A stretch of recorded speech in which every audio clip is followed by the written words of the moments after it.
Share PPT.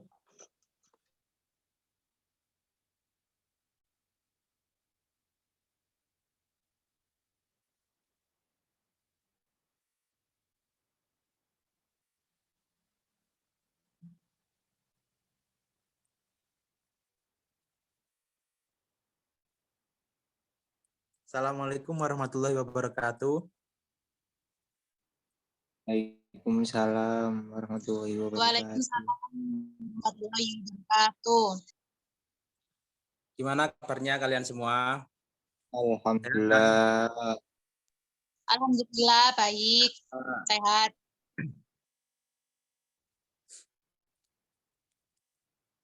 Mbak Lula di mana ini Mbak Lula? Di rumah atau Mbak Lula lagi di rumah teman, Niat di. Baiklah. Untuk materi yang kemarin apakah ada yang masih ingat tentang apa? Lupa, Pak. Materi yang kemarin itu tentang adab kepada kedua orang tua. Kalau kemarin membahas tentang adab kepada kedua orang tua, sekarang kita akan membahas tentang Bapak amnesia mendadak, Pak. Ya maklum, dikarenakan mungkin nggak ada uang ya di dompet. Baik, kita akan membahas tentang adab bersosial media dalam pandangan Islam. Next.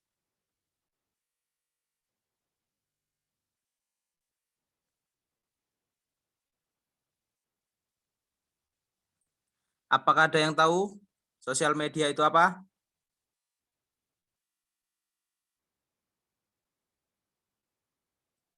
Halo? Tempat banyaknya orang yang saling berkomunikasi jarak jauh, Pak. Ya, benar. Media media itu kan alat komunikasi seperti koran, majalah, radio, televisi, film, poster, dan spanduk. Nah, sedangkan sosial itu artinya berkenaan dengan masyarakat.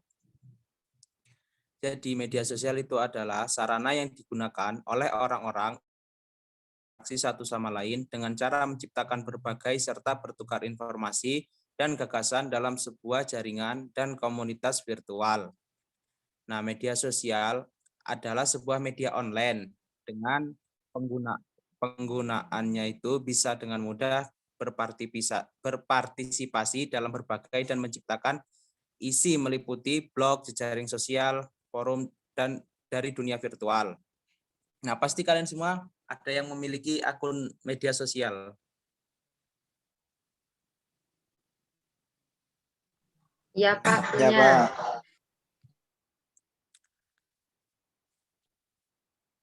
Seperti Instagram, Facebook, atau mungkin WA. Next.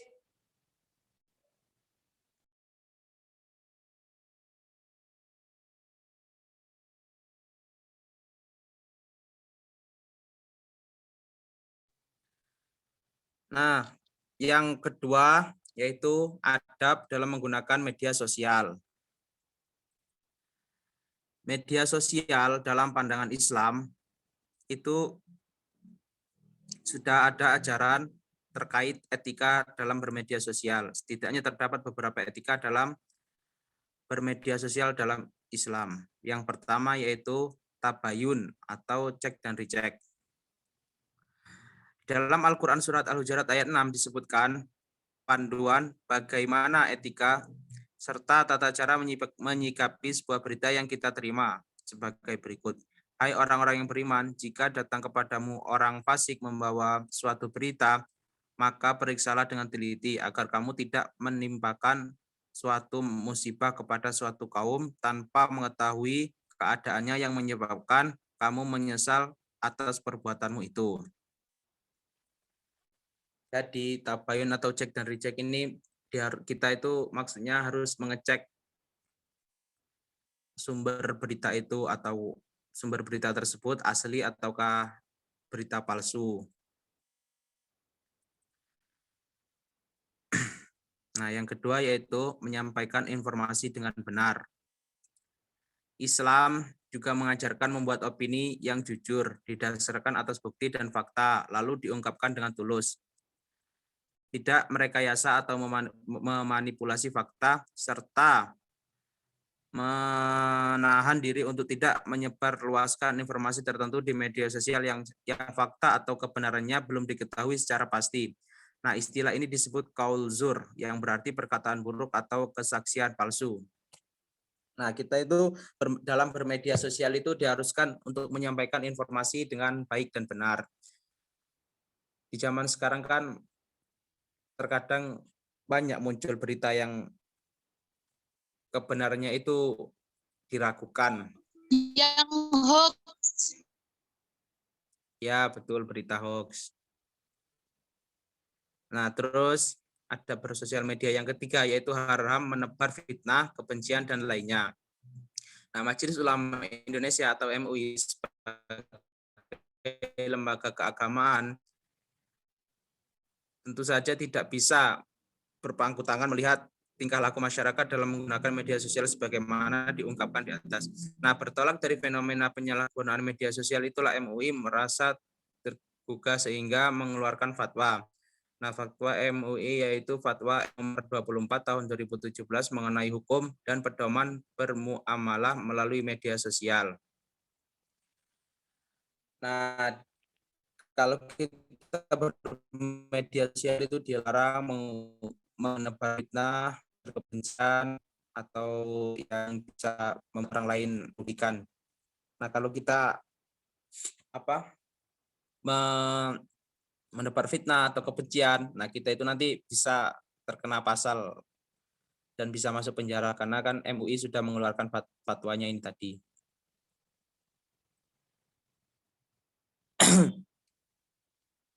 Next. Nah, yang keempat yaitu media sosial digunakan untuk amar ma'ruf nahi mungkar yang menjamin dan mengatur kebebasan ekspresi. Nah, kebebasan berpendapat seringkali disalahgunakan untuk membuat fitnah, opini palsu, dan menebar kebencian yang sering diutarakan melalui media sosial. Nah, kan melalui media sosial kan kita itu diberikan kebebasan berpendapat, kebebasan berekspresi. Nah, tetapi terkadang kebebasan tersebut itu tadi disalahgunakan untuk menyebar kebencian atau menyebar fitnah. Nah, kita tidak boleh menebar kebencian atau menyebar fitnah itu tadi. Terus ada bersosial media yang kelima yaitu tidak digunakan untuk mengolok-olok orang lain sebagaimana disebutkan dalam Al-Qur'an surat Al-Hujurat ayat 11, yaitu artinya, hai orang-orang yang beriman, janganlah sekumpulan orang laki-laki merendahkan kumpulan yang lain. Boleh jadi yang ditertawakan itu lebih baik dari mereka. Dan jangan pula sekumpulan perempuan merendahkan kumpulan lainnya. Boleh jadi yang direndahkan itu lebih baik, dan janganlah suka mencela dirimu sendiri, dan jangan memanggil dengan gelaran yang mengandung ejekan. Seburuk-buruk panggilan adalah panggilan yang buruk sesudah iman, dan barang siapa yang tidak bertobat maka mereka itulah orang-orang yang zalim. Nah, media sosial itu tidak boleh digunakan untuk mengolok-olok orang lain. Atau kalau dalam bahasa sekarangnya itu tidak boleh digunakan untuk menghujat orang. Belum tentu orang yang kita hujat atau orang yang kita olok-olok itu tadi lebih baik dari diri kita. Bisa jadi mereka itu tadi lebih baik dari kita. Next.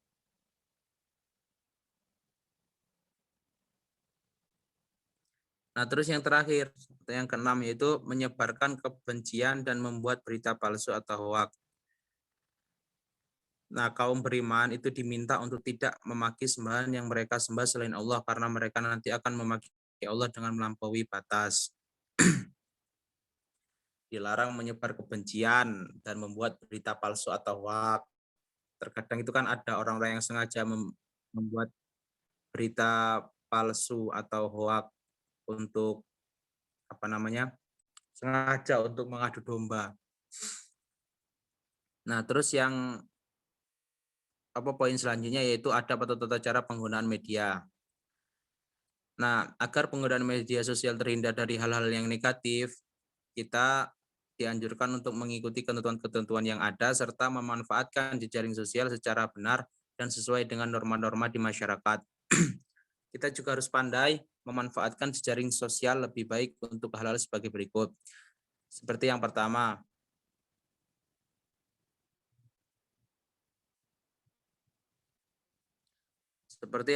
yaitu untuk pelajar dapat memanfaatkan Facebook untuk metode pembelajaran online sehingga belajar dan mengajar tidak monoton dan lebih fun atau terasa lebih menyenangkan. Nah, untuk pelajar untuk pelajar itu kan kita bisa memanfaatkan media sosial Facebook ataupun Instagram ataupun WA untuk media pembelajaran online. Seperti sekarang ini kan kita menggunakan aplikasi Zoom dikarenakan masih adanya wabah COVID-19. Nah, terus yang kedua, yaitu kita perlu belajar menggunakan jaringan internet secara bijak, sehingga kita tidak menjadi orang yang mencandu akan jaringan sosial. Sebaiknya para pengguna situs jaringan sosial ini tidak harus berhenti total untuk tidak menikmati situs tersebut. Namun lebih bijak kalau secara perlahan untuk menguranginya, yaitu dengan mengurangi jam bermain Facebook, Twitter, dan lain-lain. Jadi kita itu perlu menggunakan media sosial atau jaringan internet itu secara bijak dan tidak boleh terlalu berlebihan. Biasanya ini murid-murid yang laki-laki ini suka bermain game sampai lupa waktu. Kita harus bisa mengatur waktu. Nah, terus yang ketiga yaitu membuat grup untuk sarana diskusi pelajaran. Nah, kita bisa memanfaatkan media jejaring sosial tersebut sebagai sarana diskusi pelajaran seperti membuat grup di WA atau di Facebook untuk mendiskusikan pelajaran yang kita terima dari sekolah ataupun mendiskusikan tugas-tugas dari guru kepada teman-teman. Next.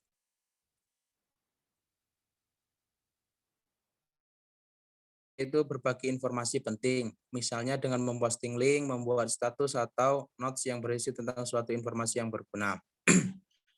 Nah, kita bisa menggunakan media sosial itu untuk berbagi informasi penting. Misalnya dengan membuat status WA tentang tata cara bagaimana sholat atau tata cara bagaimana sholat tarawih. Nah, itu kan bisa bermanfaat untuk dibaca. Terus yang kelima yaitu menyalurkan hobi menulis dengan menggunakan fasilitas note. Nah, mungkin dari anak-anak ada yang hobi menulis atau hobi menulis tentang kisah hidupnya, itu bisa memanfaatkan fasilitas note. Terus yang keenam yaitu memanfaatkan Facebook untuk media penyimpanan data seperti video, MP3 dan foto. Nah, kita itu bisa memanfaatkan media sosial seperti Facebook, Instagram atau Facebook itu tadi untuk menyimpan data seperti menyimpan video, menyimpan foto atau kata-kata atau postingan gitulah. Nah, terus yang ketujuh yaitu mengimplementasikan sosial media dengan baik dan benar. Gunakan peluang yang ada sebagai sarana yang positif. Nah, kita harus bisa memanfaatkan media sosial itu dengan positif. Kadang kan banyak juga hal-hal yang negatif, tapi kita harus bisa menghindari hal-hal tersebut. Terima kasih. Mungkin ada yang ingin ditanyakan? Saya kasih waktu 5-10 menit kalau ada yang ingin bertanya.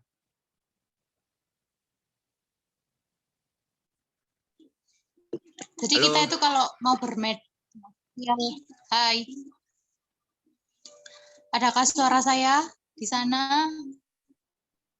Ada sayang, ada. Ya.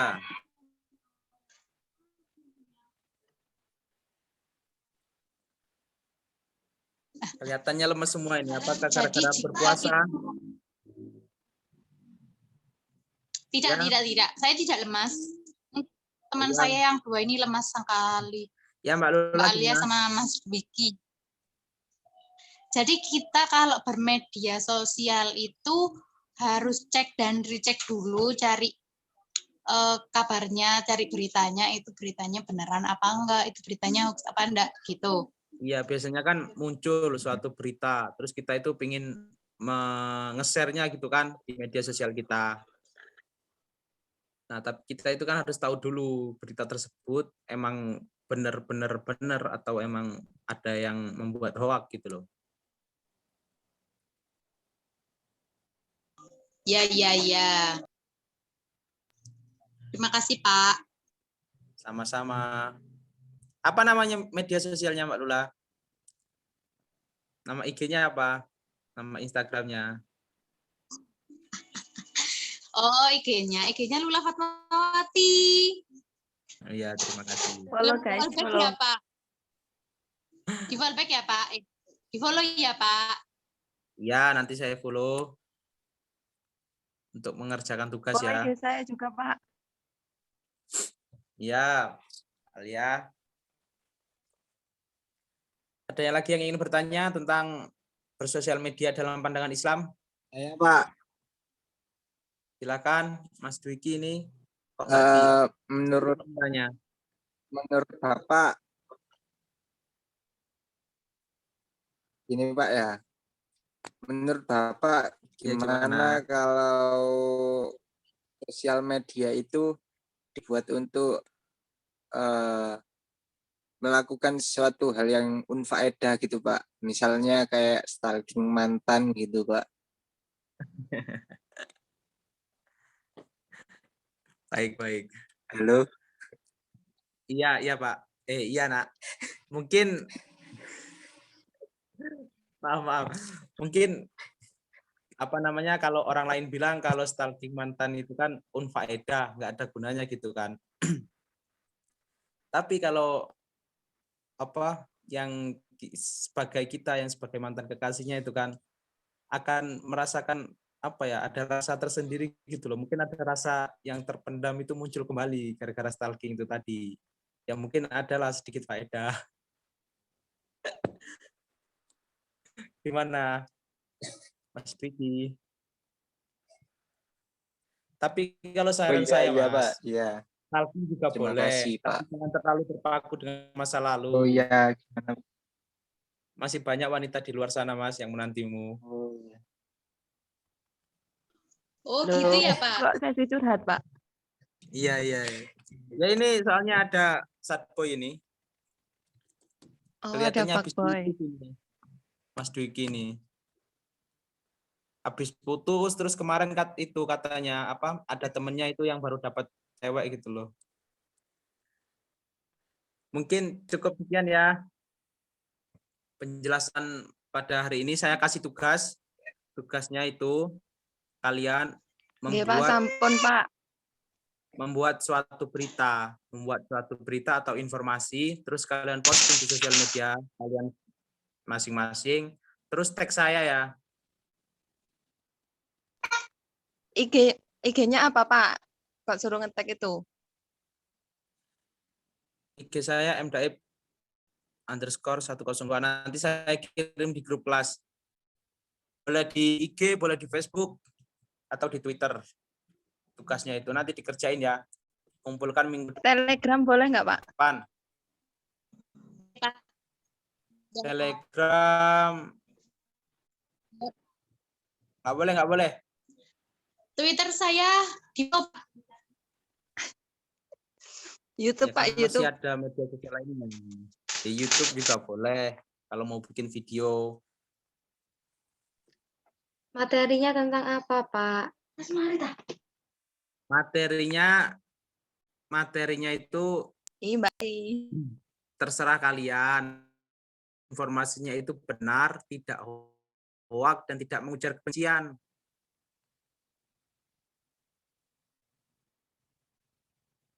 Ada baiknya materinya itu masih dalam lingkup pendidikan agama Islam. Nggih, Pak. Ya, Pak. Paham Ya, semuanya? Pak. Paham, Ya, siap. Pak. Baik. Kalau nggak terima paham kasih. bisa chat Bapak atau tidak? Ya, nanti bisa chat saya ya. Minta nomor WA-nya nggih, Pak? Iya kan di grup udah ada. Oke, siap. Sekian mungkin dari saya. Apabila ada salah kata ataupun salah dalam menjelaskan, saya mohon maaf yang sebesar-besarnya. Wabillahi taufiq wal hidayah wa ridha wal inayah. Assalamualaikum warahmatullahi wabarakatuh. Waalaikumsalam warahmatullahi wabarakatuh. Dadah. Terima kasih. See you next time, Pak.